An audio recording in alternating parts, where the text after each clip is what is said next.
السلام عليكم ورحمة الله وبركاته. صباحكم عسل ان شاء الله. بصوا يا حبايبي، بصوا بقى، صباحكم قشطة وعسل ان شاء الله. بصوا، ديت ايه؟ الكشري المصري طعم وطعمه لذيذ اوي، هيعجبكم ان شاء الله. بصوا زي تكات المطاعم بالظبط. هنعمل ايه؟ هننقع ايه؟ العدس الاول. انا جبت ميه دافيه او ميه من الحنفيه اللي انتوا عايزينه، ونقوم نقعينها مهبطه بايديا كده زي ما انتوا شايفين. انا ما غسلتوش ولا حاجه، انا جبته فضيته في قلب الميه اللي بقول لكم عليها دي. ده بصل انا مقطعاه كوانح، شايفينه. جبت حبه دقيق وقمت ايه؟ حطاه عليه. ماشي يا بنات. هنقوم ايه؟ فركينه بقى بيه. هنحط حبه ملح ونفركه بيه عشان ايه؟ يدي قرمشه بقى اللي انتوا ايه، بتاع البصل بتاع المطاعم. هنكتر شويه من الزيت. بصوا، هنروح عند البوتاجاز بقى اهوت. انا حاطه الزيت في قلب الطاسه. بصوا بصراحه ما كنتش قايده عليها، هقيد عليها اهو. بعد ما كنت قايداها قمت طفياه. بصوا بقى، هقوم قايده عليه واقوم حاطه البصل ساعه ما هنفض من الدقيق، واقوم حاطه البصل كده زي ما انتوا شايفينه كده وفرطيه. متحطيش على بعضه عشان ايه؟ ما يعجنش. ماشي يا حبايب قلبي. بصوا بقى، هنقعد نبطل نعمل بقى زي ما انتوا شايفينه كده ونحمره. هنسيبه كده مش هنقلبه، يعني هنديله تشويحه بس في الاول كده، وبعد كده هنسيبه بقى لما ايه؟ يدي لون. هنروح بقى لايه؟ هنروح نعمل بقيه الحاجه اللي احنا عايزين نعملها. شوفوا بقى احمر ازاي وبقى جميل اهو. ده لون حلو قوي، هو ده لون حلو. يعني هنسيبه ثواني كده وهنقوم شايلينه بسرعه في قلب ورق منديل او كراسه عندك او اي حاجه اللي انت عايزاها حطيها عليه. بص، هناخد بقى من الزيت بتاعها هو اللي بيخلي ريحة الحاجة حلو. هناخد منه ونحمل ايه؟ رز. وناخد منه نسلق المكرونة. وناخد منه ونعمل الصلصة. كل حاجة بقى من الزيت دوت اللي احنا حملنا فيه البصل الاول. حطينا الشعرية زي ما انتوا شايفين كده. لكل اخواتي في العرب اللي برا مصر يعني. دي طريقة عمايلنا في الكشري، بس في البيت بقى، في البيت. بس هو نفس تكات بتاع المطاعم. انا ما بعملش الدقة، بس الدقة اللي هي دقة التوم. لكن انا بعمل الصلصة الحمراء. ماشي. هما بيعملوها ني، تومة مدقوقة وبيزودوها مية، وانا ما بحبش الحاجة بتبقى نية في التومة بالذات.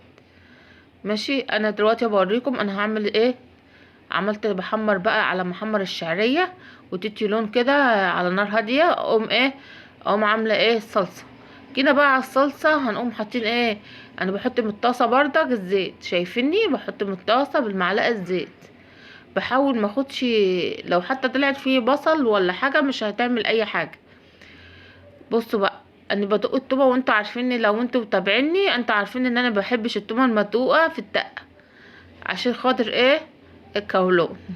ربنا يشفي كل مريض يا رب العالمين. بصوا بقى، عشان ما تتعبش القولون انا بشقها 2. ودوت ايه؟ ده زعتر طاسه. ماشي يا حبايبي. هي دلوقتي بتطرطش، فعشان كده عماله اخطيه. شوفوا عماله تطرطش عشان الزعتر كنت لسه غسلاه حالا اهوت، وقمت حطاه. ف فقام مطرطش في قلب بتاعه، فقمت مخطيها خدت ما خلص الطرطشه خالص. والتومه حمار. وقمت حاطه ايه؟ الصلصه زي ما انتوا شايفين. دي الصلصه انا عاملاها في البيت، لو دخلتوا على القناه تشوفوه. دي صلصه مسبكاها على النار وبحبه ملح، ما بحط زيت ولا حاجه، وحبه سكر. لو انتوا شفتوها ان شاء الله تشوفوها على القناه دوت. طماطم انا ضرباها في خلاط من غير تسبيك ولا اي حاجه. انا ضرباها في خلاط وقمت حطاها في قلب الشفشه، في قلب الكيسه قصدي. يعني طماطم دي بسيبها مثلا للمكرونه، لمحشي. بحبها ان بتبقى لسه فريش، ماشي، مش مستبكه. دوت بقى بعد ما الشعريه استوت احمرت. بنحط الرز. نقعت الرز شويه وقمت ايه؟ وقمت حطاها دلوقتي بصفيه زي ما انتوا شايفيني كده بالظبط. وقمت حطاها على الشعريه. ماشي يا بنات، يومكم عسل ان شاء الله. اللهم صل وسلم عليك يا رسول الله. بسم الله، توكلنا على الله، والحمد لله، ولا اله الا الله، والله اكبر. بصوا يا حبايبي، طعمه هيعجبكم ان شاء الله.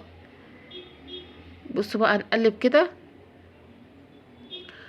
هنقلب. كل سنه وانتم طيبين، ويعود عليكم الايام بخير يا رب العالمين، بمناسبه دخول شهر رمضان علينا يا رب. بصوا، هنجيب معلقتين، معلقه ونص من الملح، ونقوم حاطين.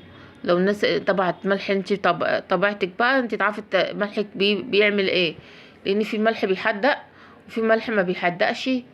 طبعا الملح عندك بيعمل ايه، انت بتحبي طعم الحاجه ايه. هنقوم مسودين بقى ميه زي ما انتوا شايفين كده. انا ما بعملش بالعيار، اللي ما بيعرفش يعمل بالعيار انا بعمل بالنظر، ودي ده عمري بعمل بالطريقه دي. بصوا بقى، هنقوم حاطين ايه هنا، حاطين ملح ماشي على الصلصه. بعد ما ايه، بعد مساحه ودي سكر. بعد ما مساحه من التلاجة اطلعها من الفريزر، وقمت حطها على طول زي ما انتوا كنتوا شايفينها بالظبط. ساحت، قمت حاطه بقى التوابل. حطينا ايه، ملح وشطه وسكر، وده فلفل بس، ما فيش اكتر من كده. توابل سهله جدا وبسيطه، ما يعني عشان بس ما تحطوش توابل تدي طعم مختلف. هي دي توابل اللي بيعملوها في المطاعم، ما بيحطوش فوقها حاجه تاني.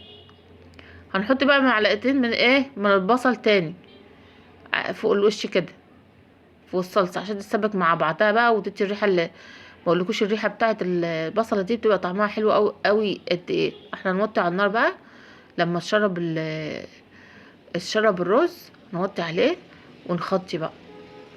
بصراحه انا اول مره اعمل معاكم رز بتهيألي في القناه، بس هوريكم قد ايه هو انا بعملش بالعيار، بس قد ايه الواحد بيعمل بالنظر وبيطلع جميل ومفلفل. بصوا يا حبايبي، احنا هنعمل هنا ايه، دي حله هنعمل فيها تشويحه المكرونه ماشي. هنحط فيها برضك ايه، هنحط فيها الزيت، شايفين، هنحط فيها الزيت بتاع البصل برضك.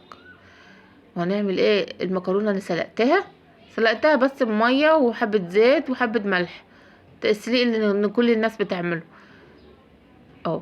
سلقاها وصفيها وشطفها بحبه ميه. انا بحب تشطيف بشطف المكرونه بالميه بعد ما وهي بتتصفى. انا بحبها كده بقى. في ناس ما بيحبوش يصفوا المكرونه، انا بحبها اما تصفيه ماشي حبيبي. او متشوحه مشوحاها كده في الزيت بتاع البصل ده، بيديلها طعم بقولكوش، طعم جميل جدا. هنحط بقى نطرة من الملح، مش هنحط ملح كتير، خلي بالكوا، عشان احنا حاطين في الصلصه وحاطين في الرز وحاطين في حاجات كتيره، فهنحط بس نطعمها، بس هنطعمها يعني نص معلقه من كل حاجه، او حاجات بسيطه، رشه بسيطه من كل حاجه. هنحط الاول حبه ملح، شوف هنشوحها، نقلبها تقليبه حلوه كده في الزيت، وبعدين هناخدها تشويحه كده على النار خفيفه، ونقوم شايلينها ومصفينها في المصفى تاني. حبه ملح، وبعدين هنحط فلفل، وبعدين هنحط نطرة شطه. كل حاجه هنحط حاجه بسيطه كده، بصوا شايفين، بسيطه جدا. لو عجبتكم الطريقه ما تبقوا حلوين معايا كده وتعملوا لايكات، وتخشوا في القناه، وتلخطوا لكم لفه كده في القناه، وتعملوا اشتراك، وتعلوا الفيديو ماشي يا حبايبي. لو يعني لو استفدتوا من اي حاجه بالفيديو دوت ماشي يا بنات، الله ان شاء الله تستفيدوا منه، وان شاء الله تطلعوا منه مستفيدين بحاجه مهمه. بصوا يا حبايبي، هنقوم مشوحين بقى البتاع زي ما قلت لكم. شوفوا انا حطيتها فين، حطيتها يعني في صينيه بره ماشي.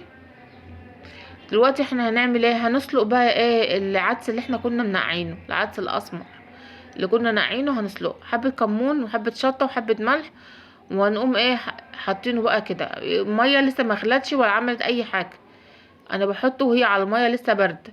هو هتغلي بقى مع النار وتستوي بقى مع نفسه. اول ما يستوي بس ما تحاوليش تسيبيه لما يتحرق قوي. خلي بالكم، العدس اللي انا جايباه ده من السوبر ماركت، بتاع السوبر ماركت ما بيتدبقش، اللي هو مغلف ما بيتدبقش ونضيف جدا ومبقاش فيه حصو ولا اي حاجه.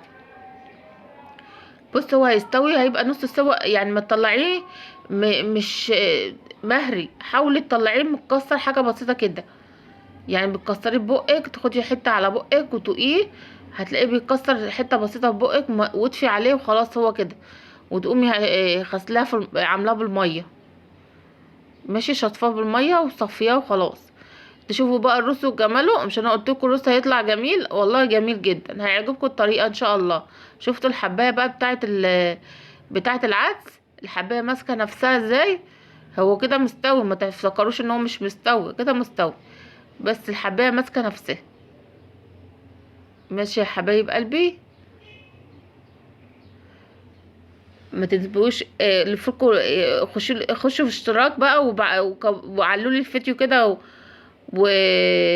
وما تنسوش تعملوا لايكات او كلمة حلوة في التعليقات. ماشي يا حبايبي، الله يعجبكم ان شاء الله. بصوا هنقوم بقى عاملين ايه، هنقوم بقى حاطين ايه البصل بقى المكرمل ده، وهنقوم طبقة من الرز وطبقة من البصل المكرمل وطبقة من المكرونة، قصدي طبقة من العدس وطبقة من المكرونة وطبقة البصل المكرمل، ونقوم حاطين بقى ايه رشين الدقة، وتبقى تاكلوا احسن طبق كشري. ان شاء الله يعجبكم ويبقى جميل. ما تنسوش في اللايكات. شوفوا الحلاوة دي، شوفوا الجمال ده. مع الف سلامة يا حبايبي.